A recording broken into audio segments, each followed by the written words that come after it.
우리 함께 하나님의 말씀 보겠습니다. 빌립보서 2장 19절에서 30절까지 말씀입니다. 오늘 저와 여러분들이 함께 묵상할 말씀은 빌립보서 2장 19절에서 30절입니다.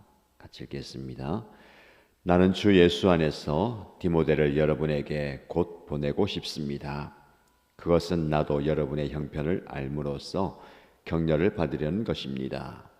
나에게는 디모데와 같은 마음으로 진심으로 여러분의 형편을 염려하여 줄 사람이 아무도 없습니다.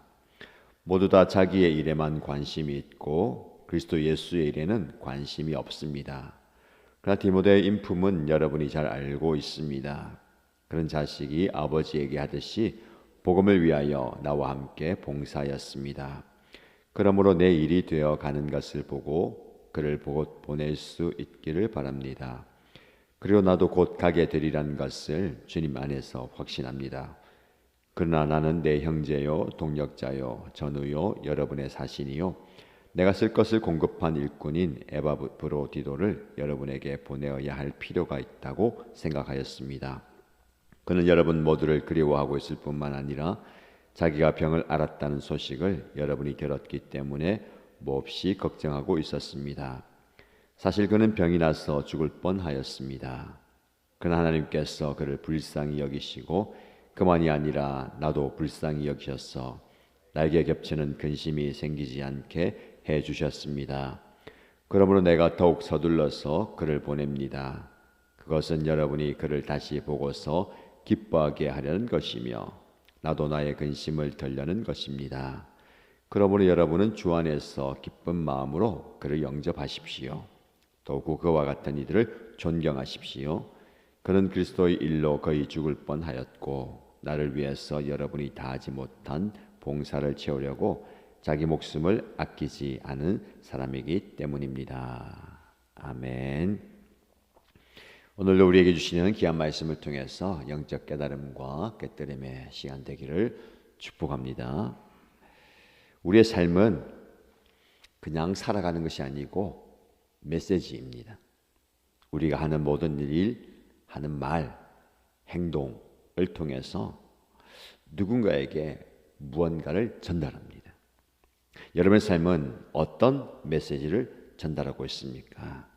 오늘 우리는 두 명의 놀라운 메시지 전달자에 대해서 살펴볼 것입니다. 오늘 본문의 말씀에 등장하는 디모데와 에바브로디도가 바로 그 사람들입니다. 그들은 단순한 메시지 운반자, 즉 바울이 빌립보 교회 성도들에게 소식을 전하는데 편지를 씁니다. 그 편지를 전달하는 자로 끝나지 않습니다. 그들은 사랑의 전령, 사랑을 전달하는 전달자였습니다. 그리고 그들의 이야기를 통해서 우리도 어떻게 사랑의 전령이 될 수 있을까를 배우게 되겠습니다. 먼저 상황을 한번 살펴볼까요? 바울은 로마의 감옥에 갇혀 있습니다. 그는 빌립보 교회를 직접 방문할 수가 없죠.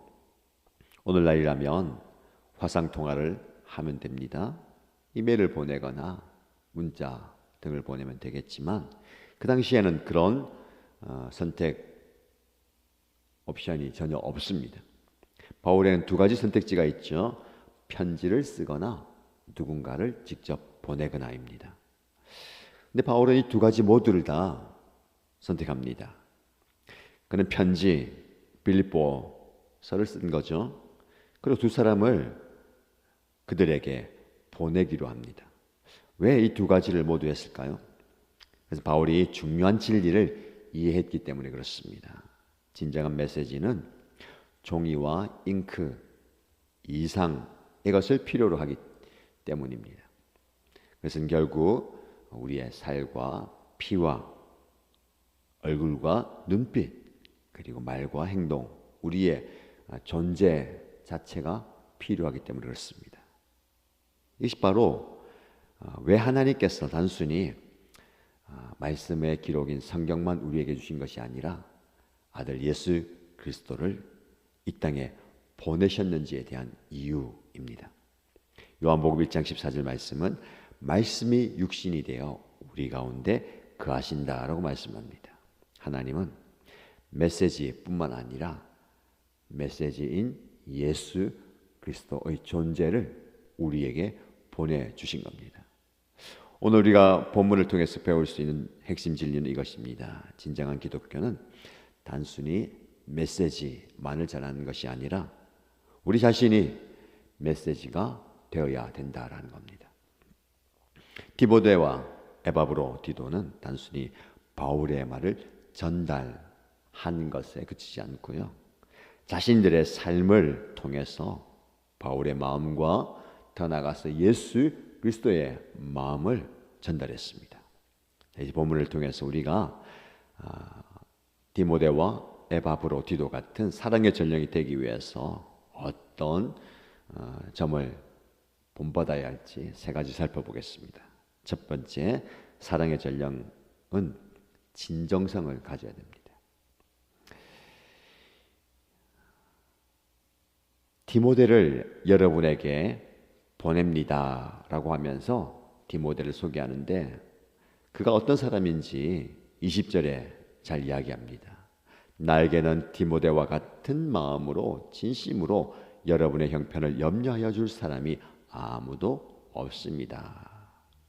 디모데를 소개하면서 디모데만큼 여러분의 형편을 염려하여 줄 사람이 내 곁에는 없습니다 라고 얘기합니다. 누군가의 형편을 돌아보고 그 형편을 염려해 주는 사람은 참으로 귀한 사람입니다. 나 혼자 이 문제와 어려움을 겪으면서 고민하는 것이 아니라 누군가가 나의 아픔을, 슬픔을 함께 염려하고 함께 걱정하는 거 얼마나 힘이 되는지 모릅니다. 그런데 빌립보 교회 성도들에게 디모데야말로 바로 그런 사람입니다 라고 이야기합니다. 여러분 곁에 그런 사람이 있습니까? 한 사람이 있다면 그 사람 참으로 귀한 사람입니다.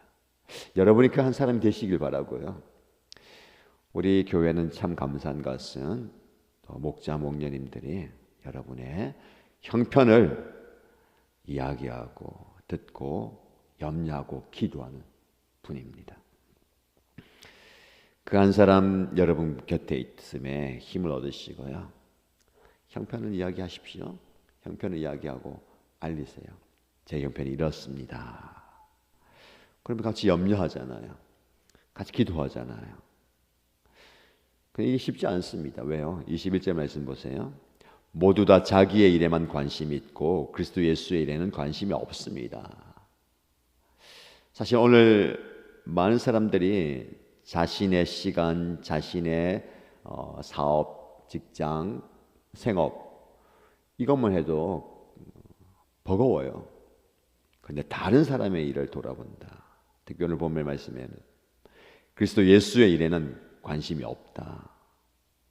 지금의 시대 상황 아니겠습니까? 어떻게 다른 사람에게 눈을 돌릴 수 있는가?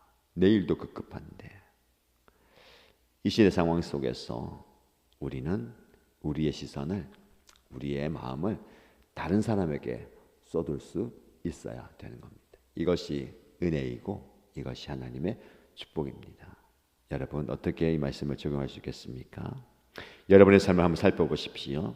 여러분의 시간, 여러분의 대화, 여러분의 우선순위는 어디에 향하고 있습니까?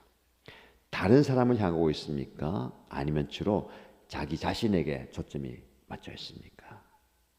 여러분, 내 문제, 내 아픔, 내 슬픔도 중요합니다만은 그만큼 다른 사람을 좀 돌아보면 좋을 것 같아요.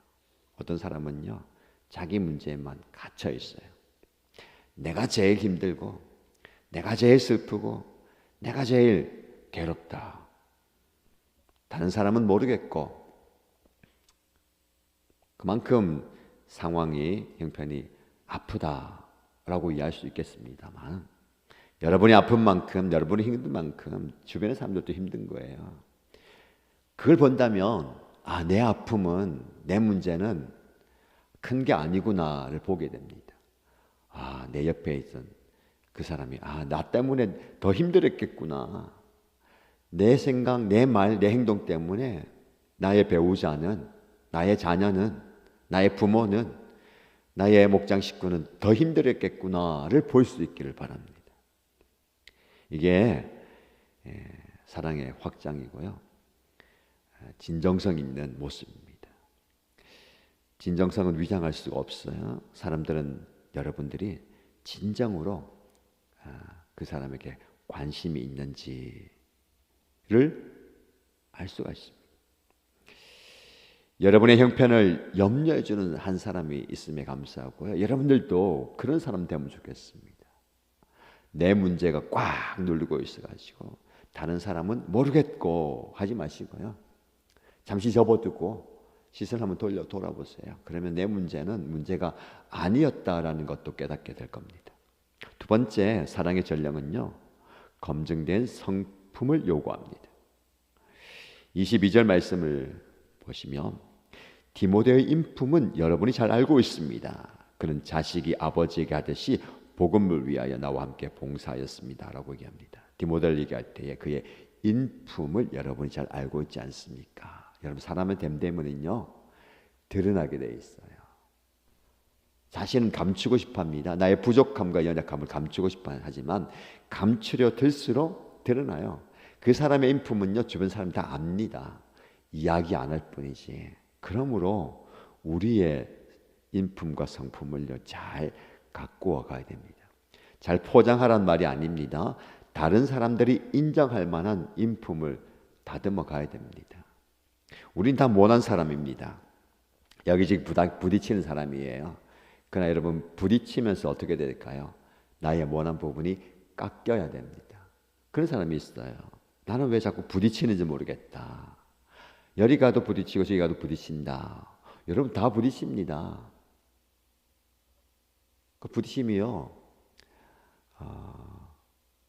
연단되고 깎여지는 그 과정이 됩니다. 근데 깎여지지 않으니까 계속 부딪히는 거예요. 뭐 둥글게 살면 좋지 않느냐라고 얘기하는데, 그냥 그렇게 뭐 둘이 뭉실하게 살라는 말이 아니고요. 부딪힌다는 것은요 뭔가 모난 게 있다는 겁니다. 근데 꼭 그 부딪히는 부분이 부딪혀요. 그 부딪히면요 깨져야 됩니다. 깎여야 돼. 그래서 좀 둥글게 되는데, 그래야 서로에게 상처가 안 되는 거예요. 사실 교회 공동체 안에도요 서로 부딪힙니다. 다 모난 부분이니까 서로를 찔러요. 아프잖아요. 근데 이게 좀 깎여야 됩니다. 디모데는요 인품을 아니, 이 다른 표현은요 그의 연단을 안다라고 해요. 연단, 하나님 우리 연단시키는 이유가요 모난 부분을 깎아가는 겁니다. 왜 이렇게 자꾸 부딪히니? 왜 이렇게 아픈지 모르겠다 하는 분들은요 그 연단의 과정을 통해서 다듬어지는다라고 생각하시면 됩니다. 그래서 우리는 어떤 사람이 되어야 될까요? 다른 사람으로부터 신뢰할 수 있는 사람이 되어야 됩니다. 아, 저 사람은 내가 믿을 수 있어. 저 사람에게는 내가 찾아갈 수 있고, 저 사람에게는 내 속내를 이야기할 수 있어. 그런 사람 되면 좋겠습니다. 그게요 검증된 성품입니다. 뭐 탁월하게 잘 세워진 사람을 떠나서요 그 정도까지 우리가 되지는 어려워요. 사람들이 안다라는 걸 생각하시면 됩니다. 나의 인품과 성품을 알고 있다. 그러면요 우리가 조금은 조심스러워하고 조금은 또 생각하게 되는 겁니다. 여러분의 인격이 이 디모데처럼 모든 사람들이 또 인정하는 인격 되면 좋겠습니다. 마지막으로 사랑의 전령은 희생을 요구합니다. 25절 이하 보면 에바브로디도를 소개하는데, 나는 내 형제요 동력자요 전우요 여러분의 사신이요 내가 쓸 것을 공급할 한 일꾼인 에바브로디도를 여러분에게 보내어야 할 필요가 있다고 생각합니다. 반드시 이 에바브로디도를 여러분에게 보내야 되겠습니다. 근데 그를 소개하면서요 나의 형제요 동력자요 전우요 사신이요 라고 이야기합니다. 여러분, 이 빌립보 교회에 에바브로를 보낸 이유는 뭡니까? 그에게 그곳에 가서 자신의 연약함과 자신의 부족함과 모습을 다 보여주면서 그들이 힘을 얻고 동기부여 받으라는 겁니다. 그는 바울의 동력자였고 전우고 사신이고 형제인데 그가 어떤 사람이냐면요, 큰 병을 앓은 사람입니다. 모두가 다 아는 병이에요. 모두 함께 기도했겠죠. 그런데 하나님께서 그를 불쌍히 여기셔서, 그뿐만이 아니라 바울이 나도 불쌍히 여기셔서 그를 고쳐주셨습니다. 회복시켜 주셨습니다. 근데 여러분, 회복이 중요한 게 아니라요, 그는 그 병을 앓고 있으면서도 어떻게 합니까? 다른 사람을 돌아보는, 바울을 섬기고 믿는 자들을 돌아보고 교회를 섬긴 겁니다. 이게 희생의 사랑이에요. 진정한 사랑은 희생입니다. 사랑은요, 희생 없이 존재하지 않습니다. 사랑한다면 반드시 희생합니다. 예수님 말씀하셨죠. 사람의 친구를 위하여 자기 목숨을 버리면 이보다 더 큰 사랑이 없다. 생명을 내어주는 겁니다. 그래서 에바브로디도가 이렇게 희생했죠. 30절 말씀에 그는 그리스도의 일로 거의 죽을 뻔하였고 나를 위해서 여러분이 다하지 못한 봉사를 채우려고 자기의 목숨을 아끼지 않은 사람이기 때문입니다. 그러므로 이 디모데와 에바브로디도를 영접하고 환영하고 존경하십시오 라고 이야기합니다. 여러분, 우리가 얼마나 희생할 거야? 쉽지 않습니다. 교회 공동체 안에서 희생이 없으면 공동체가 세워지지 않습니다. 저는 너무너무 감사한 게 여러분들이 주님의 교회를 위해서 얼마나 희생하는지 너무너무 감사합니다. 우리 주님께서도 기뻐하실 거예요. 교회는 누군가의 희생을 통해서 세워집니다. 먼저는 예수 그리스도의 희생을 통해서 교회가 세워졌어요. 그 이후에 우리는 교회를 함께 세워가는데 단임 목사를 비롯한 여러 성도들의 희생이 교회를 세워가는 근간이 되는 겁니다. 여러분, 무엇을 희생하고 있습니까? 교회에서는요, 드러내는 곳이 아니에요. 자랑하는 곳이 아닙니다. 우쭐한 곳이 아니에요. 희생하는 교회, 희생하는 성도. 내가 희생해요? 누군가가 살아요. 여러분의 희생 정말 귀한 겁니다. 여러분의 희생을 통해서 주님의 교회가 아름답게 세워지는 것을 꼭 기억하시기 바랍니다. 세 가지 기억하십시오. 진정성, 검증된 성품, 희생. 이것이 바로 사랑의 전령의 모습입니다. 그것을 가진 자에게는요, 영향력이 나타나요. 여러분이 사랑의 전령 되시기 바랍니다. 여러분의 가정에서, 여러분의 삶의 현장에서, 여러분 섬기는 그곳에서 여러분 존재 자체가 디모데와 에바브로디도처럼 사랑의 메시지가 되시기를 주님의 이름으로 축복합니다. 우리 함께 예수 그리스도의 사랑의 전령으로 살아가게 되기를 주님의 이름으로 간절히 축복합니다.